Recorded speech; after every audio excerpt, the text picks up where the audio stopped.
My daughter died 1 year ago. Today she called my phone. When I first saw I was getting a call from an unknown number, I thought it was another sales call.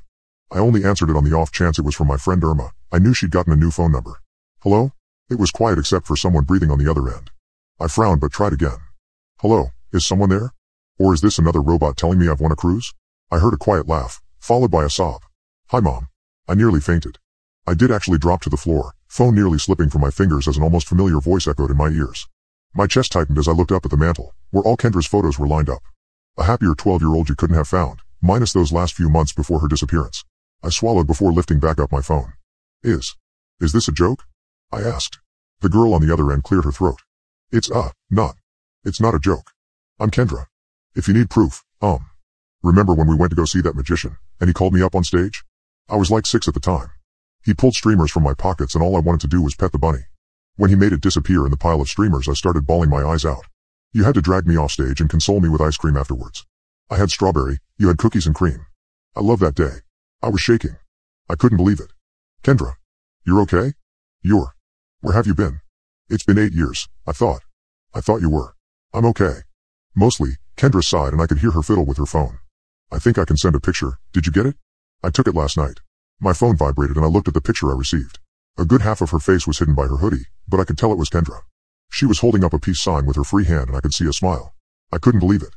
It was Kendra. I managed to get off the ground and have a seat in my living chair. How? What have you even been doing? Did you run away or were you taken? Waking up that morning to see my daughter was gone was the worst morning of my entire life. I ran away.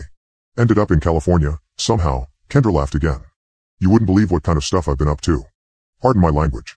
But my God, I've wanted to come back for so long. I just didn't know how, you know? You're always welcome home, I said. Are you coming home now? Just waiting for the bus to take me that last leg. I actually should be back tonight. You haven't moved, have you? I couldn't stop myself from sobbing. I was still trying to absorb that my daughter was alive. No. Your dad wanted to, but I couldn't. Just in case you ever came back. What have you been even doing? Oh, that's a story. I heard Kendra shuffle on the other end. I'll give you the full story when I'm back, but I can give you some of the highlights now. I still got like an hour until my bus gets here. I hate waiting, but I figured talking with you might help. Lucky I still remember your phone number. I made you memorize it for a reason, baby girl. I wiped away the tears and suddenly my soul felt lighter than it had in years. Tell me everything. I want to hear it all. And she did. She talked about how she managed to get settled in with a nice couple in California who let her stay as long as she did chores and looked after their kid. When she turned 15, she got her GED and began traveling.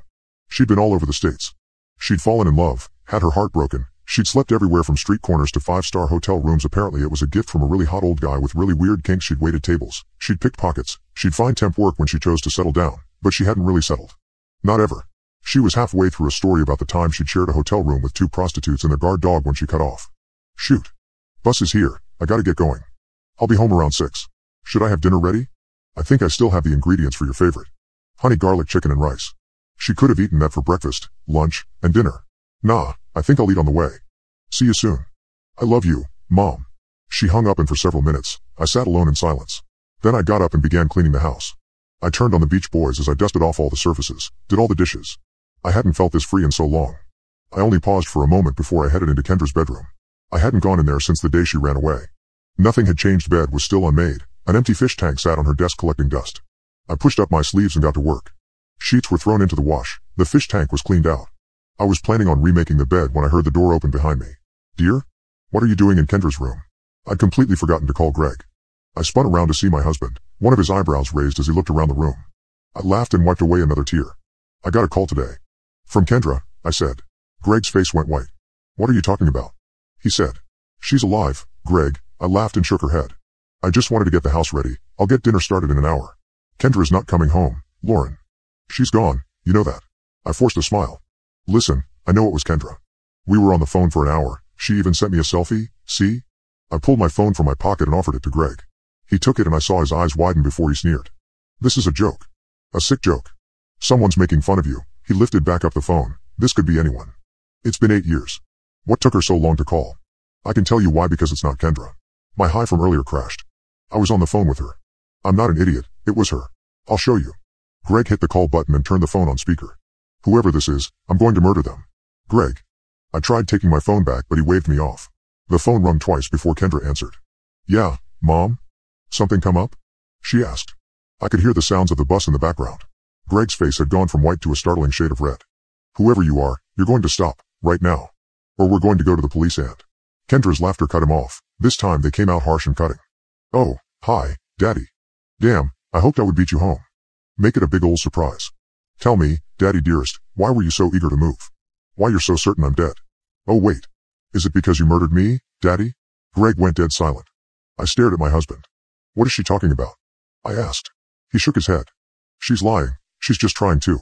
Remember the time I was found crying in the library? You were called to school, and you threatened me that if I interrupted your workday again with this BS you were going to beat me black and blue. I was so scared, I couldn't tell Mom.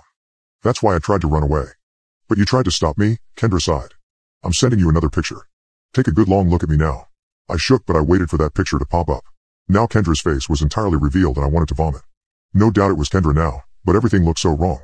Her skin was almost a pale green, one eye that soft brown of long ago but the other was like a bright red marble. But the worst part was her left cheek. It looked like it rotted clean off, revealing discolored bone and tooth. I could see her molars all the way to the back. You beat me to death, Daddy. You finally lost it and you beat me to death, right in the backyard. You panicked. You called a truck driving friend of yours, and he agreed to throw me in the back and take my body all the way to Cali. He threw me in a ditch and considered the job done. A little girl's body, across the country. All alone. But I was found, Daddy. Your friend didn't hide me well enough. Kendra paused to catch her breath. Their names were Sabrina and Eleanor.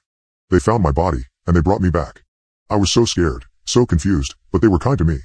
They helped me remember my life before, helped me function like a normal person. Mostly. There's still some kinks in the system, but that's what happens when you're rotting in the back of a semi-truck for a few days before being resurrected. This can't be real, Greg finally managed to stutter out. This can't be real. Oh, but it is. You want to know why it took me so long to come back? Kendra giggled again, the sound making my skin crawl. It's because I was still scared of you. Yup. I was scared to face you. Maybe I blamed myself a bit for what happened. Maybe if I tried harder? But no. I finally accepted it wasn't my fault. It was all you. You murdered me. It was an accident. That's all. Greg got out before all I saw was red. I grabbed the lamp off of Kendra's desk. Greg spun around just in time to have it collide with his head. The lamp shattered and Greg dropped to the ground, the phone landing among the glass fragments. Mom?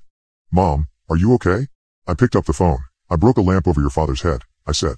Jesus Christ, Mom, is he dead? I knelt down next to my husband's limp body. He's still breathing, so no. Kendra whistled. Good, because I called dibs. Just throw him in the basement till I get there. Bus is pulling into town now. I'll be home in about half an hour. I love you. She hung up and I was alone with my unconscious husband. All these years, I thought I'd been the only one he took out his temper on. He'd never used his fists. Just his words. But those words were fantastic at making me feel like a monster. Like it had been my fault our daughter was gone. Kendra's going to be here any minute now. Greg is locked in the basement. I've heard him beg to be let out. But he's staying there so he doesn't miss our daughter coming home.